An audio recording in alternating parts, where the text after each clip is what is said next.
नमस्कार बच्चों, मैं पंकज सर फिर से स्वागत करता हूं आपको मेरे चैनल नव एकेडमी पर। जैसा कि हम चैप्टर 2 शुरू कर चुके थे, अब हम अपने आखिरी प्रैक्टिस सेट 2.6 पर, जो कि है वर्ड प्रॉब्लम्स। तो भैया वर्ड प्रॉब्लम्स तो आपने चैप्टर 1 में भी देख लिया है कैसे होते हैं। इसमें सिर्फ अगर आपको रीडिंग अच्छे से आती है, अगर आपने इक्वेशन एक बार बना लिया तो फिर काम हो जाता है बहुत ही इजी। चलिए कर लेते हैं शुरू।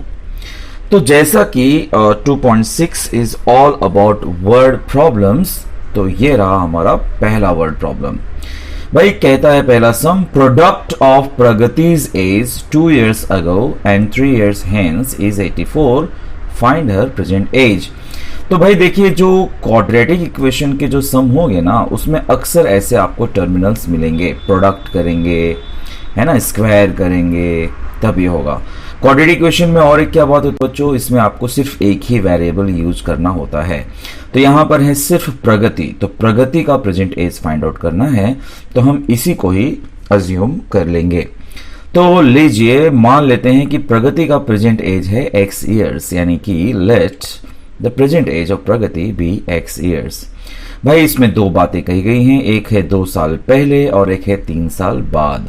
तो भाई 2 साल पहले यानी कि 2 years एगो, आज जितनी उसकी एज है उससे 2 साल कम रही होगी, और 3 साल बाद आज जितनी है उससे 3 साल ज्यादा रही होगी। तो इस तरह से हमने इसके कंडीशंस को भी यहां पर ले लिया। ठीक है, अब कहता है क्वेश्चन कि प्रोडक्ट मतलब उनको मल्टीप्लाई करने पर आ रहा है 84। किसको मल्टीप्लाई करने पर? ये जो 2 years एगो है और जो 3 years आफ्टर है, इनको मल्टीप्लाई करने पर प्रोडक्ट आ रहा है 84। तो भैया according to given condition x - 2 and x + 3 is equal to 84।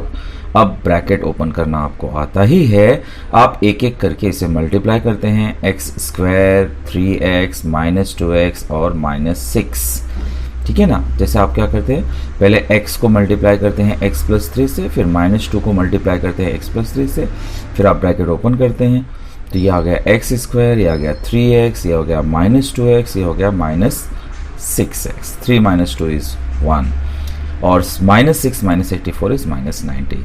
तो भाई यहां तक जो आपने तैयार कर लिया, ये हो गया क्वाड्रेटिक इक्वेशन। इसके बाद भाइयों आपको आना चाहिए वो 2.2 या फिर फॉर्मूला मेथड, जो आपको इजी लगता हो, कोई दिक्कत नहीं है। भाई आपको ढूंढना है दो नंबर जिसको मल्टीप्लाई किया तो 90 और सब्ट्रैक्ट किया तो आना चाहिए 1। क्या है वो नंबर? 10 9 अब अगर माइनस है तो किसी एक को तो माइनस आना ही चाहिए। किसे आएगा वो मिडिल टर्म बताएगा। मिडिल टर्म में दिख रहा है प्लस, यानी कि पहले नंबर को आएगा प्लस, फिर दूसरे को आएगा माइनस। तो इस तरह से हमने मिडिल फैक्टर फाइंड आउट कर लिया है, वो है +10 और -9। तो भैया यहाँ पर मैंने लिख डाला +10 -9। बाकी चीज़ें वही हैं बच्चों, पहले x कॉमन ले लीजिए यहाँ पर, -9 कॉमन ले लीजिए यहाँ पर, ये आपको बच जाएंगे। x + 10 ले लीजिए कॉमन, x - 9 बच गया। सो अब क्या करेंगे आप, इसलिए x + 10 इज 0 और x - 9 is 0। So therefore x is equal to -10 और x इज इक्वल टू 9। लेकिन अब आपको वर्ड प्रॉब्लम में ध्यान रखना है कि भले दो आंसर आ रहे हैं पर कोई एक वैलिड है। तो क्या किसी का एज माइनस में हो सकता है? बिल्कुल नहीं। तो हम कहेंगे कि since the age can not be negative, but the age can not be negative, therefore x का हम सिर्फ पॉजिटिव आंसर लेंगे, यानी कि present of age of Pragati is 9 years।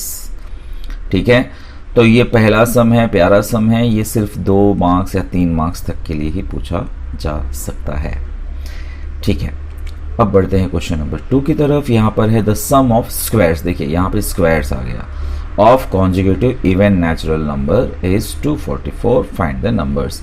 भाई इसमें दो बातें, एक तो नेचुरल नंबर। नेचुरल नंबर किसे कहते हैं बच्चों? जो 1 2 3 4 5 होता है। इवन किसे कहते हैं? 2 4 6 8 को। ठीक है, तो 2 4 6 8 में डिफरेंस कितने का है? 2 का है।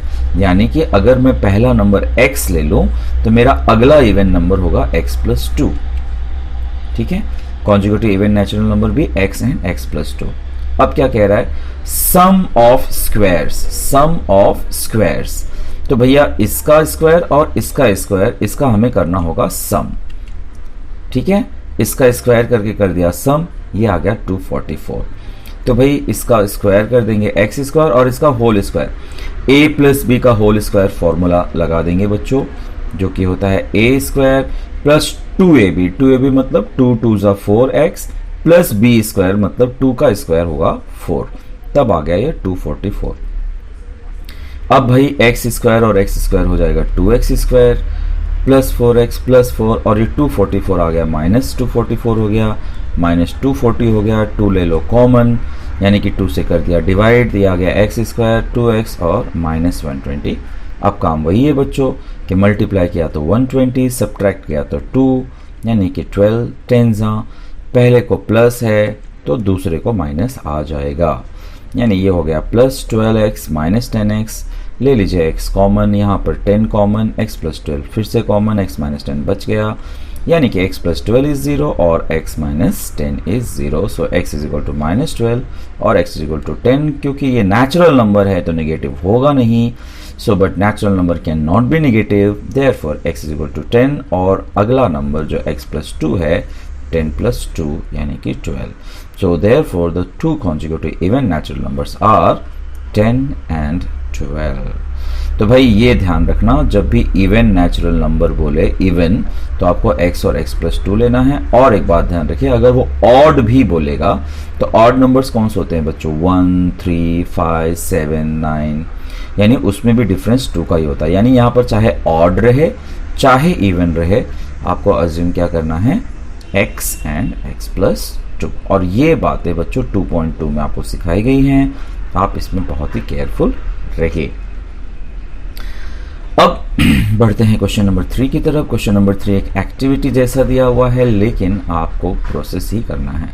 क्या कह रहा है कि in an orange garden Mister Madhusudan, Madhusudan ji का गार्डन है, there are 150 orange trees, total orange trees है 150, the number of trees in each row is 5 more than each column. Find the number of trees in each row and each column with the help of following flow chart. ठीक है, देखिए question कह रहा है कि number of trees in a column x ले लो, चलो ले लिया।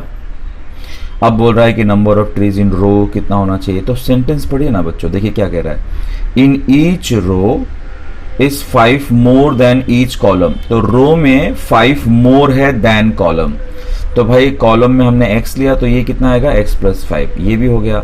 टोटल नंबर ऑफ ट्रीज आप कैसे फाइंड आउट करेंगे, तो देखिए जब आपको किसी भी रेक्टेंगुलर गार्डन में रो और कॉलम मालूम हो तो टोटल नंबर ऑफ ट्रीज निकालने के लिए क्या करेंगे, रो इंटू कॉलम करेंगे, यानी कि x इंटू एक्स प्लस 5, तो टोटल नंबर ऑफ ट्रीज हो जाएंगे कितने, x एंड x प्लस 5। तो ये तो इसके अकॉर्डिंग हो गया, लेकिन टोटल नंबर ऑफ ट्रीज तो हमें वैसे भी पता है कितना है वो 150, तो क्या हम फ्रेम कर पाएंगे क्वाड्रेटिक इक्वेशन, हाँ कैसे, इसका मतलब हमने ये जो प्रोडक्ट निकाला है इसका फाइनल आंसर कितना होना चाहिए, 150 होना चाहिए। So according to the given condition x into x plus 5 is 150, bracket open कर लेते हैं, x square plus 5x is equal to 150, 150 subtract कर लिया। अब आपको सोचना है कि मल्टीप्लाई किया तो 150, सब्ट्रैक्ट किया तो 5, 15 10 ज़ा, ये ले लिया, माइनस भाई पहले वाले को, यहाँ पे देखिए प्लस है ना, यानी कि पहले वाले को प्लस आएगा, दूसरे वाले को माइनस आ जाएगा, इसके बारे में कोई दिक्कत नहीं है। फिर हमें इसकी जगह पे लिखना है 15 और माइनस 10, ये देखिए 15 और माइनस 10 लिखा, x कॉमन ले लीजिए, ये हमारा अब हमारा अगला स्टेप चालू हो गया फाइंड x, तो भाई x कॉमन ले लिया, x प्लस 15, 10 कॉमन ले लिया, minus minus plus x plus 15, दोनों में से आ गया x प्लस 15 और बच गया x माइनस 10, यानी कि x प्लस 15 इज 0 और x minus 10 is 0, therefore x is equal to minus 15 और x इज इक्वल टू 10। बात वहीं पर आ गई, एक माइनस एक प्लस। x क्या था बच्चों, नंबर ऑफ ट्रीज था, तो नंबर ऑफ ट्रीज नेगेटिव हो सकता है क्या, बिल्कुल नहीं। So number of trees cannot be negative, therefore x is equal to 10. So जब x is equal to 10 आ गया है, so number of trees in the column is x is equal to 10.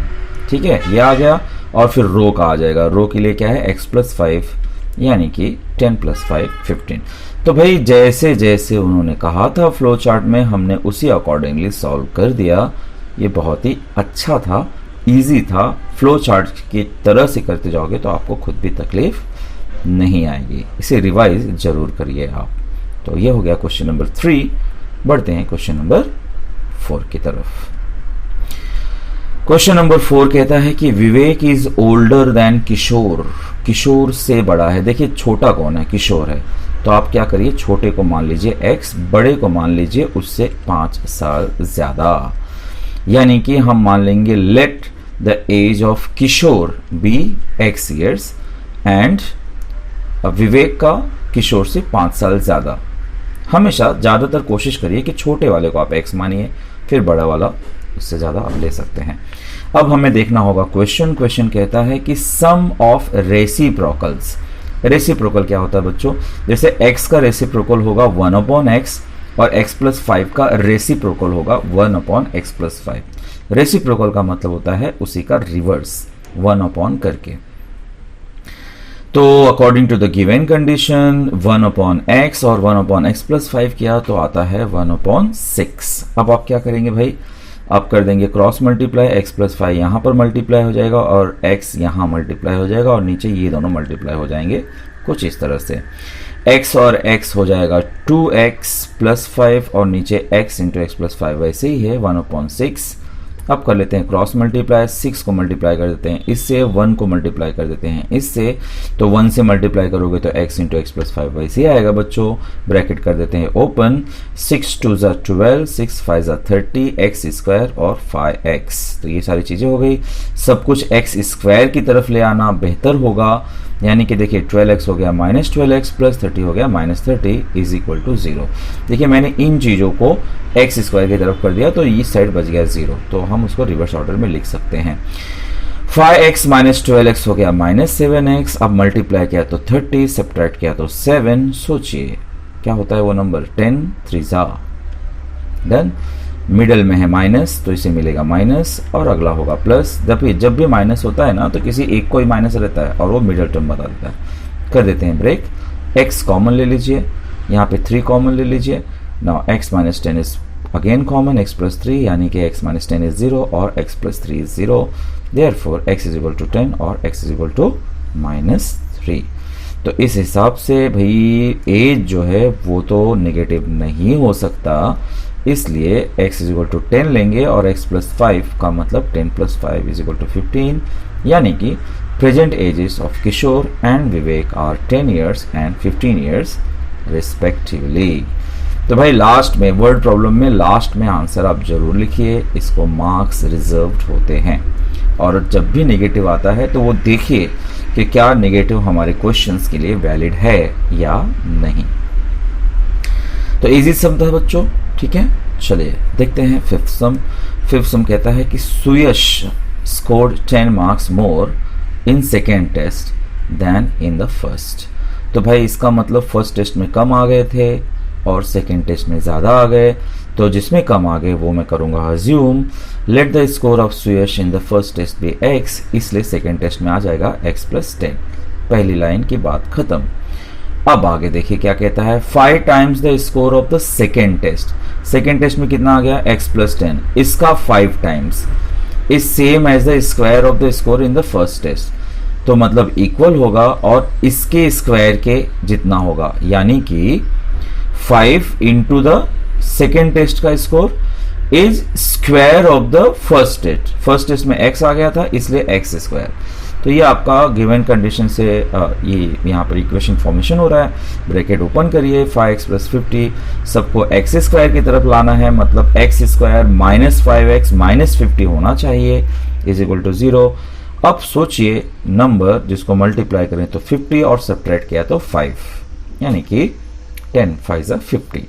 भाई यहाँ पे है माइनस तो पहले वाले को मिलेगा माइनस और दूसरे वाले को प्लस। कर दीजिए यहाँ पे सब्स्टिट्यूट, -10 + 5, x कॉमन ले लो, ये आ गया x - 10, 5 कॉमन ले लो x - 10, दोनों में से x - 10 कॉमन और क्या बच गया x+5, इसलिए x - 10 इज 0 और x+5 is equal to 0। So therefore x is equal to 10 और x इज इक्वल टू -5। क्या नेगेटिव हमारे लिए वैलिड है? नहीं भाई, टेस्ट में 0 मार्क्स आएंगे, 0 से कम थोड़ी ना आएंगे। So score can not be negative, therefore x is equal to 10।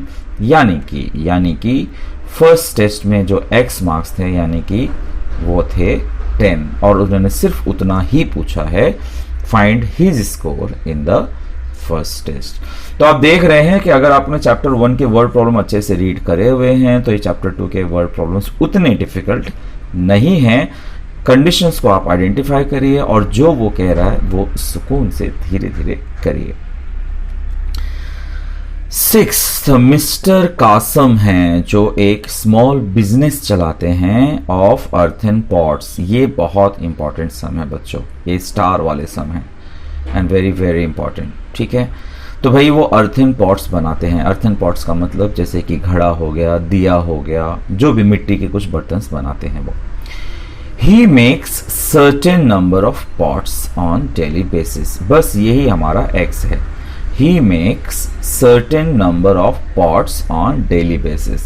तो हम क्या कर लेते हैं, let mister Kasam makes x number of pots on daily basis. ठीक है, वो डेली एक्स पॉट्स बनाते हैं। ये मेरा पहला कंडीशन हो गया।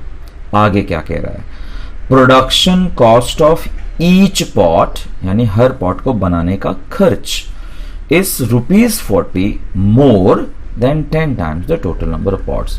भाई टोटल नंबर ऑफ पॉट कितना बना रहे हैं वो x, तो x का 10 टाइम कितना होगा 10x, उससे 40 ज्यादा कितना होगा 10x प्लस 40, मतलब एक पॉट को बनाने का जो खर्च है वो है 10x प्लस 40। ठीक है, तो production cost of each pot आ गया 10x प्लस 40। ओके, इस क्वेश्चन के हिसाब से आगे क्या बोलते हैं, he makes one day a production cost of all pots is ₹600। भाई वो टोटल पॉट बनाते हैं x और हर पॉट का खर्च है इतना, तो टोटल खर्च कितना होगा, आपको ऑब्वियसली जो नंबर ऑफ पॉट है और जो ईच पॉट का जो खर्च है उसको मल्टीप्लाई कर देना चाहिए। यानी कि according to the given condition इसको मल्टीप्लाई करने पे फाइनल आंसर आता है 600। ये इसका मतलब हुआ। ब्रैकेट ओपन करिए, 600 को यहाँ लाइए, 0 हटा दीजिए यानी कि 10 से डिवाइड कर दीजिए, ये आ गया आपका एक्स स्क्वायर प्लस 4x। तो इक्वेशन बहुत इजी है बच्चों, लेकिन यहाँ से यहाँ तक सोचना पढ़कर वो बहुत ज़्यादा ज़रूरी है। अब भाई मल्टीप्लाई किया तो 60, सब्ट्रैक्ट किया तो 4, वो है 10 4 नहीं 10 6। ठीक है, और पहले वाले को आएगा प्लस, दूसरे को आएगा माइनस, रख दीजिए यहाँ पे, x ले लीजिए common, x plus 10, 6 common, x plus 10, ये हो गया आपका कंडीशन। और इस तरह से आ गया -10 और 6, लेकिन number of earthen pots can not be negative, therefore x is equal to 6। इसका मतलब हर पॉट का क्या पूछा है ना, production cost of one pot मतलब ईच पॉट, तो ईच पॉट का खर्च क्या था 10x plus 40। So simply put that x का value 6 here, 10 into 6 is 60 plus 40 means ₹100। बाद में और भी पूछा है number of pots he makes per day, तो वो तो x है ना, नंबर ऑफ पर डे 6, वो x आ ही चुका था। तो ये एक बच्चों 4 मार्क्स के लिए बहुत ही अच्छा क्वेश्चन है। इसमें रीडिंग बहुत इंपॉर्टेंट है। ये सब इंपॉर्टेंट क्वेश्चन के लिए आप टिक कर सकते हैं, इनकी प्रैक्टिस आप जरूर करिए। आप डायरेक्टली बोर्ड एग्जाम में लिखने जाएंगे तो शायद आप भूल जाएं, इसे हर 1-2 हफ्ते के बाद आपको रिवीजन कर ही लेना चाहिए। नाउ क्वेश्चन नंबर 7, ये बड़ा ही प्यारा क्वेश्चन है भाई। Prateek takes 8 hours to travel 36 kilometre downstream and return to the same spot. भाई वो बोट से जा रहा है और नदी में जा रहा है। ऐसा सम आपने सॉल्व्ड एग्जाम्पल में देखा है चैप्टर 1 में, चैप्टर 1 लीनियर इक्वेशन में। The speed of the boat in the still water is 12 kilometre per our, find the speed of the water current. लेकिन आपको समझेगा कैसे कि ये लीनियर से करना है या क्वाड्रेटिक से करना है, अगर एग्जाम में आ गया तो बच्चों फर्क ये है कि जब लीनियर इक्वेशन में ये क्वेश्चन आया था तो वहां पर ना बोट का स्पीड भी अननोन था। यहां पर एक फैक्टर आपको दे दिया है कि जो बोट का स्पीड है वो 12 किलोमीटर है, जबकि आपको सिर्फ वाटर करंट का स्पीड ही पूछा हुआ है। तो आपको पता है एक था अप स्ट्रीम, एक था डाउन स्ट्रीम। तो अप स्ट्रीम मतलब क्या हो गया, अपोजिट डायरेक्शन में जाना, और डाउन स्ट्रीम मतलब नीचे उसी डायरेक्शन में आना। तो हम क्या करेंगे, let the speed of the water current be x kilometre per hour and speed the boat is तो दिया हुआ है 12 किलोमीटर। तो जब अप स्ट्रीम जाएंगे ना बच्चों, तो क्या होगा, ये वाटर करंट का स्पीड, अप स्ट्रीम मतलब अपोजिट डायरेक्शन, वाटर करंट का स्पीड बोट को माइनस हो जाएगा, यानी कि 12 माइनस एक्स आ जाएगा। लेकिन जब हम डाउन स्ट्रीम आएंगे तो वो 12 प्लस एक्स हो जाएगा, क्योंकि उसमें रिवर का स्पीड एडअप हो जाएगा। ध्यान रखिए, अप स्ट्रीम में x माइनस हो जाता है और डाउन स्ट्रीम में x प्लस हो जाता है। इसका डिटेल एक्सप्लेनेशन मैंने सॉल्व्ड एग्जाम्पल वाला सम चैप्टर 1 में सिखाया हुआ है बच्चों, आप जरूर उसको रिफर करिए, वहां पर x और y था। यहां पर भाई जब स्पीड ऑफ बोट मालूम है तो ऑब्वियसली बोट का स्पीड ज्यादा होगा तभी वो अपोजिट डायरेक्शन में जा पाएगा, इसलिए हमने 12 में से x को माइनस किया है, जबकि x अननोन है, पर हम ये श्योर हैं कि x 12 से लेस ही होगा, नहीं तो बोट वैसे भी जा नहीं पाएगी। तो भाई ये हमें मालूम पड़ गया speed of the boat in up stream and down stream. अब हमें पता चलना चाहिए टाइम, क्योंकि टोटल टाइम हमें दिया हुआ है। तो टाइम कैसे निकालेंगे, इसके लिए आपको याद करना होगा कि डिस्टेंस का फॉर्मूला क्या है, स्पीड इनटू टाइम। इस हिसाब से टाइम का फॉर्मूला क्या होगा, डिस्टेंस अपॉन स्पीड, और डिस्टेंस है कितना, 36 किलोमीटर, यानी कि अप स्ट्रीम जाने के लिए लगेगा 36 अपॉन स्पीड 12 माइनस एक्स, और डाउन स्ट्रीम जाने के लिए लगेगा 36 अपॉन 12 प्लस एक्स। तो इस पेज पर हमने सिर्फ क्वेश्चन को एनालाइज किया है बच्चों।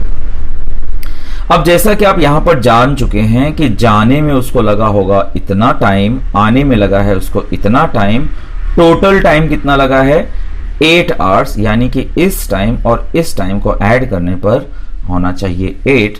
तो मैं लिखूंगा कि according to the given condition. भाई according to the given condition क्या होगा, जाने वाला टाइम प्लस आने वाला time is equal to 8 hours. अब यहां पर ले लीजिए 36 कॉमन, ये बचेगा 1/12 माइनस एक्स, ये बचेगा 1/12 प्लस एक्स। 36 को ले आइए यहां पर, ठीक है। अब इसको सिंप्लीफाई करना है तो 12 प्लस एक्स यहां आ जाएगा, 12 माइनस एक्स यहां आ जाएगा, और नीचे इन दोनों को हम कर देंगे मल्टीप्लाई, और यहां पर सिंप्लीफाई कर दिया 4 2 जा 4 9 जा। भाई यहां पर तो प्लस एक्स और माइनस एक्स कैंसिल हो जाएगा, 12 प्लस 12 24 आ जाएगा। लेकिन नीचे क्या होगा, नीचे है प्रोडक्ट, तो भैया ये a प्लस बी है और ये a माइनस बी है, यानी कि a का स्क्वायर माइनस b का स्क्वायर, यानी कि 12 का स्क्वायर माइनस x का स्क्वायर।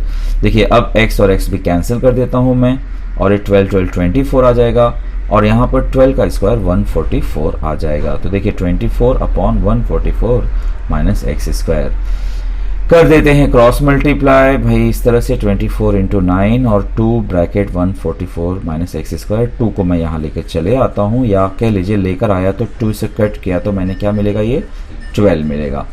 2 मैं यहाँ पर लेकर आऊँगा बच्चों तो डिवाइड हो जाएगा, 2 से कैंसिल होगा 12 आ गया, 12 इंटू 9 यानी कि 108।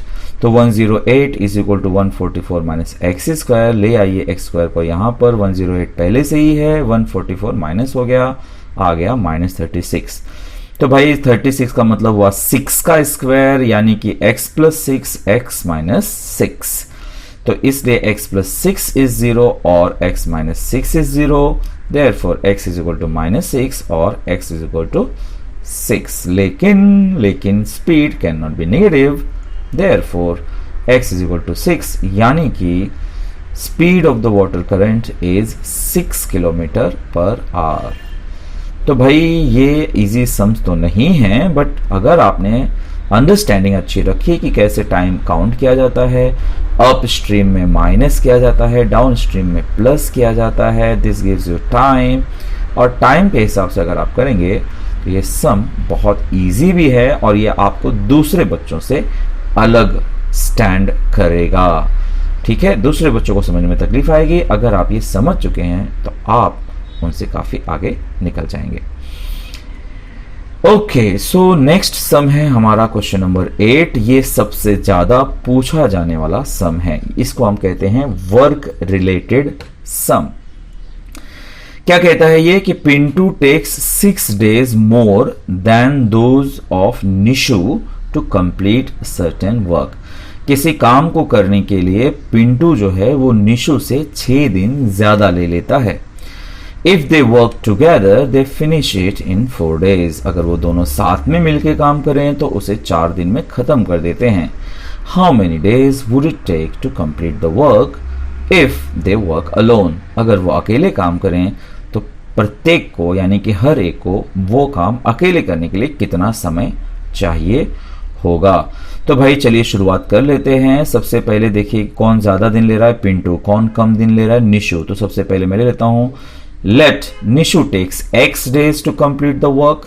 तो भाई अगर निशु किसी काम को x दिन में कंप्लीट कर लेता है तो एक दिन में कितना काम करेगा, 1/x। लॉजिक समझिए, वर्क वाले सम में जितना डेज लेगा तो आपको 1 डे के लिए 1/x। अब देखिए पिंटू कितना डेज लेता है, x + 6, तो वो एक दिन में कितना करेगा, 1/x + 6। दोनों मिलकर कितना दिन ले रहे हैं, 4 days, है ना। ये देखिए दोनों मिलकर ले रहे हैं 4 days, इसलिए एक दिन में कितना करेंगे, 1/4। तो ये तो हो गया। अच्छा यहां पर मैंने क्या किया कि भाई जब वो एक दिन में 1/x, एक दिन में 1/x + 6, तो जब दोनों साथ में मिलके काम कर रहे हैं मतलब दोनों का काम मैं ऐड कर दूंगा। क्वेश्चन में दे रहा है कि 4 days लग रहा है, इसलिए 1/4 आ जाएगा। यानी कि मुझे क्या समझना चाहिए यहां पर कि 1/x + 1/x + 6 ये है निशु का काम और ये है पिंटू का काम। निशु और पिंटू दोनों मिलकर एक दिन में कितना काम करते हैं, 1/4। यानी हमारे कंडीशन मिल चुका है बच्चों। हम क्या लिखेंगे कि 1/x + 1/x + 6 is equal to 1/4। अब बस इसे सॉल्व कर देना है, x + 6 और x और नीचे x × x + 6। x और x होगा 2x + 6 upon x² + 6x is equal to 1/4। कर दीजिए क्रॉस मल्टीप्लाई, 4 2 = 8, 4 6 = 24। तो भाई x² की तरफ सब कुछ जाना चाहिए, यानी कि -8x - 24 ये हो गया। 6 - 8 इज -2। सोचिए मल्टीप्लाई किया तो 24, सब्ट्रैक्ट किया तो 2। तो ये ले लिया नंबर 6 4 ये आ गया माइनस और ये आ गया प्लस। मिडल वाला जो साइन होता है वो पहले को मिलता है। तो -6x + 4x, x ले लेता हूं कॉमन, x - 6, 4 ले लेता हूं कॉमन, x - 6, तो x - 6 and x + 4। So therefore x - 6 is equal to 0 और x + 4 is 0. Therefore x is equal to 6 और x is equal to -4। भाई लेकिन काम तो नेगेटिव नहीं होगा, इसलिए जो नंबर ऑफ डेज लगने वाले हैं ना इसको, तो number of days can not be negative, ये बात हम कह देंगे। But the number of days can not be negative, therefore x is equal to 6, यानी कि number of days taken by Nishu is x and by Pintu भाई x + 6 that is 6 + 6 यानी कि 12 days। तो भाई ये वर्क रिलेटेड सम का करने का तरीका ऐसा ही होगा। चलिए मैं आपको थोड़ा सा इजी लगने के लिए प्रॉब्लम सेट से एक सम देता हूं। प्रॉब्लम सेट का सबसे लास्ट सम है बच्चों, वो भी वर्क रिलेटेड ही है, आपको अभी समझ में आ जाना चाहिए। जैसे ये क्वेश्चन कह रहा है कि a tank fills completely in 2 hours if both the taps are open. भाई दो नल हैं, अगर दोनों नल एक साथ चालू कर दो तो कोई टैंक है वो 2 घंटे में भर जाता है। वहां पे डेज थे, यहाँ पे घंटे हैं, तो ठीक है कोई बात नहीं। If only one of the taps is open at the given time, अगर एक टाइम पर एक ही टैप ओपन किया जाए तो smaller tap takes 3 hours more than the larger one to fill the tank. सीधी सी बात है कि जो बड़ा वाला नल है वो ज्यादा पानी देता होगा, ज्यादा पानी देता होगा इसका मतलब कम टाइम लगता होगा, जिसको कम टाइम लगता है उसी को हम अज्यूम करते हैं। So let larger tap takes x hour to fill the tank alone. तो भैया उसको x घंटे लगे ना, जैसे उसमें x दिन लगे थे, इसमें x घंटे लगे हैं, तो 1 घंटे में कितना टैंक फिल करेगा, 1/x। अब भैया जो आपका स्मॉलर टैप है वो लेता है 3 घंटे ज्यादा, यानी कि x + 3, तो 1 घंटे में कितना फिल करेगा, 1/x + 3। दोनों मिलकर कितने फिल करेंगे, 1/x एंड 1/x + 3, ये हो गया। अच्छा आगे क्या बोल रहा है कि दोनों का एक्चुअली लगता कितना है, 2 hours, तो भैया 1 घंटे में 1/2, यानी कि ये वाला काम और ये वाला काम आर द सेम, है ना, एकदम सेम, एकदम पिंटू और निशु के जैसा। ठीक है, यानी what I will say now कि as per the given condition 1/x + 1/x + 3 is equal to 1/2। देखिए अब x प्लस 3 यहाँ हो गया और x यहाँ पर हो गया, x इंटू एक्स प्लस 3 हो गया। भाई ये हो गया x और x 2x प्लस 3 और ये हो गया x square plus 3x is equal to 1/2। कर लीजिए cross multiply, 2 into 2x plus 3, ये x स्क्वायर प्लस 3x, ये आ गया 4x plus 6 x square plus 3x। ले आइए सबको इस तरफ, माइनस 4x माइनस 6, तो 3 माइनस 4 इज माइनस 1 यानी कि माइनस x हो गया। यानी कि आप क्या कर लेंगे, आप ऐसे नंबर ढूंढेंगे जिसको मल्टीप्लाई किया तो 6 और सब्ट्रैक्ट किया तो 1, यानी कि 3 2 जा। तो भाई मिडिल वाले को पहला ये मार्क मिल जाएगा माइनस और plus, so minus 3x plus 2x। Now x is common, x minus 3, 2 is common, x minus 3, दोनों में आ गया x माइनस 3 कॉमन, बच गया x प्लस 2, यानी कि x माइनस 3 इज 0 और x plus 2 is 0, so x is 3 और x is equal to minus 2। But time can not be negative, जैसे number of days can not be negative था, वैसे हम यहाँ पर कहेंगे कि जो लगने वाला टाइम है या नंबर ऑफ आवर्स है can not be negative, therefore we will assume x is equal to 3। So therefore time taken by the larger tab x hours यानी कि 3 hours and time taken by the smaller tab x plus 3 यानी कि 3 plus 3 यानी कि 6 hours।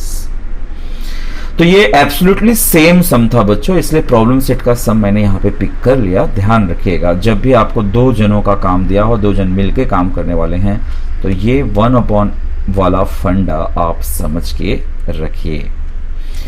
चलिए अब हम अपने प्रैक्टिस सेट के आखिरी सम पर आ गए हैं जो बहुत ही इंपॉर्टेंट है। वो कहता है कि 460 is divided by a natural number, ठीक है। और उस दौरान होता क्या है कि quotient is 6 more than 5 times the divisor and remainder is 1, find the quotient and divisor. तो अगर आपको डिवाइड करना आता है बच्चों तो ये सारे टर्म्स आप जानते ही होंगे। अब इसमें हम एक एक करके एनालाइज करते हैं बच्चों। जैसे हम मान लेते हैं कि वो जो नेचुरल नंबर है जिससे डिवाइड किया जा रहा है वो x है, ठीक है। तो उस हिसाब से जो डिवीजर हुआ, क्योंकि इसी से तो कैंसिल करना है, वो x हुआ, और जो डिविडेंड हुआ वो 460 हो गया। ये दो बातें तो फर्स्ट लाइन से आ गई। अब कह रहा है कि कोशेंट जो है वो 6 more than 5 times the divisor है। डिवाइजर x है तो 6 more than 5 times the divisor, 5x से 6 ज्यादा है कौन, कोशेंट, डन। और रिमाइंडर 1 है। फॉर्मूला क्या है बच्चों, फॉर्मूला है कि dividend is equal to divisor into quotient plus remainder. बस इसमें वैल्यूज रख दीजिए, 460 और डिविजर की जगह पे x, कोशेंट की जगह पे 5x प्लस 6 और रिमाइंडर की जगह पे 1, ब्रैकेट कर दीजिए ओपन। 460 को लाइए इस तरफ, ये हो गया माइनस 459। देखिए अब हो गया काम। ये फॉर्मूला आपको पता था इसलिए आपने वो सब ढूंढा। अब भैया मल्टीप्लाई करने पर आना चाहिए 5 इंटू 459, तो वो होता है 2295। तो पहले आप इतने बड़ा फैक्टर आप ऐसे ओरली नहीं कर सकते, धीरे धीरे करिए। कैंसिल पहले उनको 5 से किया तो ये आ गया 459, 3 से किया 153, 3 से किया 51, 3 से किया 17, 17 से किया 1। अब हम ढूंढ सकते हैं इसमें से कि भाई मल्टीप्लाई करूं तो इतना आ जाए और सब्ट्रैक्ट करूं तो 6। तो देखिए मैंने ब्लू बॉक्स में वही रखा है, 5 3 जा 15, 15 3 जा 45, और ये कितना है 17 3 जा 51। तो 51 में से 45 गया तो नेचुरली 6 बचेगा, और मल्टीप्लाई करने पर तो ये आएगा ही क्योंकि हमने किया है फैक्टराइज, यानी कि वो नंबर्स होंगे 45 और 51। तो बड़ा नंबर हम पहले लिखते हैं, माइनस है तो किसी एक को माइनस तो आएगा ही, मिडल वन को दे देंगे हम प्लस, इसको दे देंगे माइनस, यानी कि यहां पर आ जाएगा plus 51x minus 45x minus 459। अब ले लेता हूं मैं x कॉमन, 5x प्लस 51, यहां से आ जाएगा 9 कॉमन, 5x प्लस 51 ये हो गया कॉमन, यानी कि ये आ गया 0 या ये आ गया 0। सो x इज माइनस 51/5 और x इज इक्वल टू 9।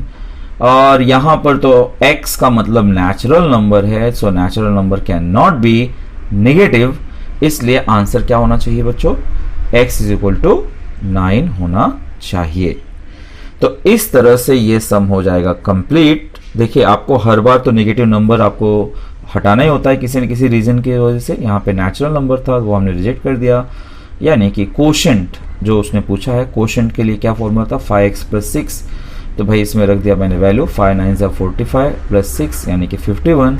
और क्या पूछा था भाई, डिविजर पूछा था, डिविजर मतलब तो x है, सो डिविजर इज x यानी कि x इज इक्वल टू 9। तो ये बहुत ही प्यारा, बहुत ही बढ़िया, बहुत ही स्कोरिंग चैप्टर है बच्चों। अब अगले वीडियोस में जब मैं प्रॉब्लम सेट्स के सम डालूंगा तो वहाँ भी वर्ड प्रॉब्लम्स मिलने वाले हैं, वो भी बहुत ज़्यादा हार्ड नहीं होने वाले हैं। आपने यहाँ तक देखा, समझा, ना समझा हो तो कमेंट बॉक्स खुला है, समझा हो तो लाइक का बटन भी ऑन है, जो मन आए कर जरूर दीजिए। और भाई एक 10th सम भी है, उसे भी कर लेते हैं। 10th सम क्या है, in the given figure ABCD is a trapezium. Trapezium है मतलब ये देखिए वो फिगर है ना, ये एक एक्टिविटी वाला सम था। ट्रेपेजियम में क्या खास बात होती है बच्चों, ट्रेपेजियम में ना ऑपोजिट साइड्स पैरेलल होते हैं, ऑपोजिट साइड्स पैरेलल होते हैं, ऑपोजिट साइड्स पैरेलल होते हैं, ठीक है। अच्छा, ऑपोजिट साइड्स पैरेलल होते हैं यानी कि AB is parallel to CD, ठीक है। उसके बाद क्या कहता है कि एरिया 33 सेंटीमीटर स्क्वायर है। तो भाई ट्रेपेजियम का फॉर्मूला होता है half into sum of parallel side, इसलिए वो AB प्लस CD कर रहा है इंटू हाइट।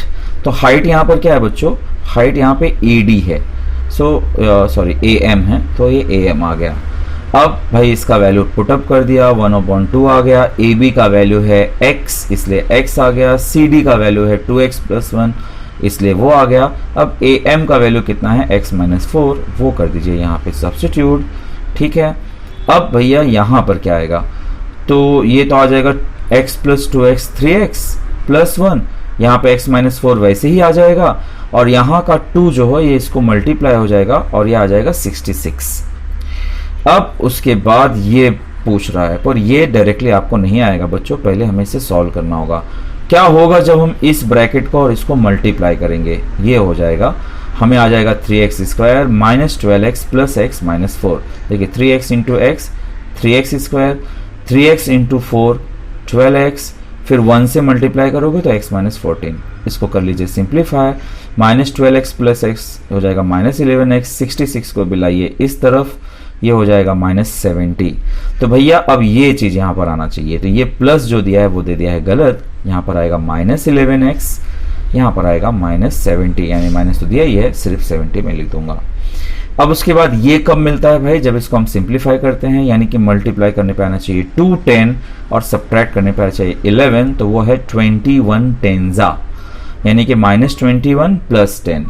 3x ले लेते हैं कॉमन, 3x कॉमन ले लिया तो आ जाएगा x - 7, यहाँ पे 10 कॉमन ले लिया तो आ जाएगा x - 7।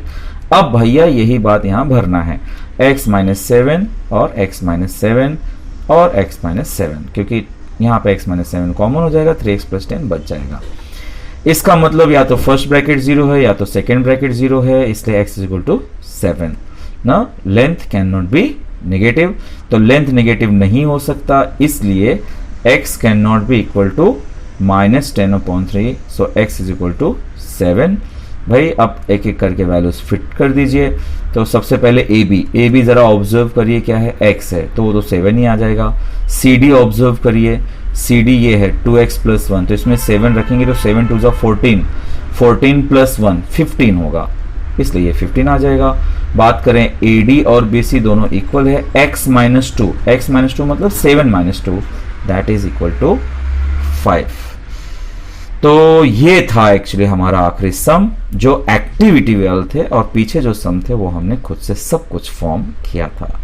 तो भैया ये चैप्टर नहीं है कुछ भी डिफिकल्ट बहुत ज़्यादा, पर बहुत ज़्यादा लेंथ है। खुशनसीब हैं आप, कोरोना कॉल में आपको 2.3 ओमिटेड है, तो अब 2.6 तक आप ढेर सारा प्रैक्टिस करिए। तकलीफ आ रही हो तो ज़रूर बताइए। यहाँ तक के लिए आपका बहुत बहुत शुक्रिया। मिलते हैं फिर से अगले वीडियो में प्रॉब्लम सेट के साथ। तब तक के लिए अपना ख्याल रखिए, खूब पढ़िए,